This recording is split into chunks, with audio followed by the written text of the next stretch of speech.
Para sa unang balita, Philippine Ports Authority General Manager Jay Santiago pinangunahan ng inspeksyon ng kauna-unahang K9 Academy sa Southeast Asia na bubuksan sa unang quarter ng 2024. Ayon kay GMJ Santiago, ang konstruksyon ng nasabing academy ay nasa 75% at isa itong magandang pagkakataon na magkakaroon na ang Philippine Ports Authority ng sariling training ground para sa mga K9 units na malaking tulong para masiguro ang seguridad ng mga bagahe at pasahero sa ating mga pantalan. Si Paulo Salamatin para sa kabuuang detalye. Nagkaroon ng surprise visit sa Philippine Ports Authority General Manager Jay Santiago noong nakarang linggo upang suriin ang patapos ng konstruksyon ng kauna-unahang K9 Academy sa Barangay Dolores, Mabalacat, Pampanga. Ang K9 Academy ay isang joint project sa pagitan ng PPA at ng Philippine Coast Guard na magsisilbing tahanan ng humigit kumulang 128 na K9 dogs at 100 handlers oras na ito ay matapos. Nagsimula kasi itong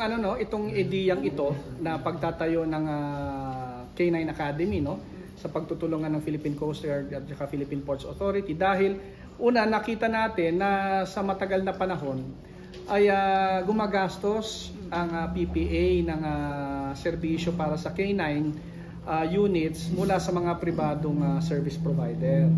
At naisip natin nung panahon ng panahon sa panunungkulan ng dating DOTR Secretary Arto Gade na baka mas maganda na mag-develop tayo ng sarili nating programa para sa K9 units para maging sustainable yung program.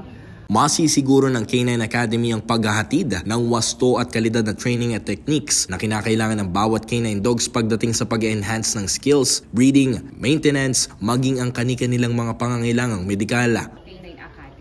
Well, generally speaking, mukhang okay naman yung progreso ng construction. Although may napansin tayo na may mga kailangang ayusin at i-improve sa pag-i-implement ng construction ng project.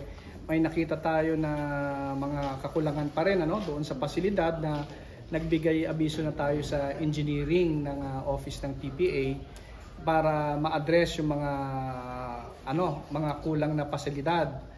So nakikipag-coordinate naman tayo sa Philippine Coast Guard kung ano pa ang kailangan nila kasi para sa operasyon gusto natin na pag nagsimula ng maging operational itong K9 Academy, magiging komportable hindi lamang yung mga K9 natin, kung hindi pati yung mga trainers nila, pati yung mga official natin ng PCG na magtatao dito para... Ang nasabing pasilidad ay may kakayahan na makapag-produce ng mga pinakamaasahang K9 units pagdating sa search and rescue, bomb threat detection at fugitive apprehension. Maliban sa PPA Port Police at PCG, ang K9 Academy ay bukas din sa pagtanggap ng mga aplikante mula sa mga iba't ibang ahensya ng gobyerno. Inaasahan namang magiging operational ang nasabing pasilidad sa first quarter ng 2024. Paulo Salamatin para sa PPA TV.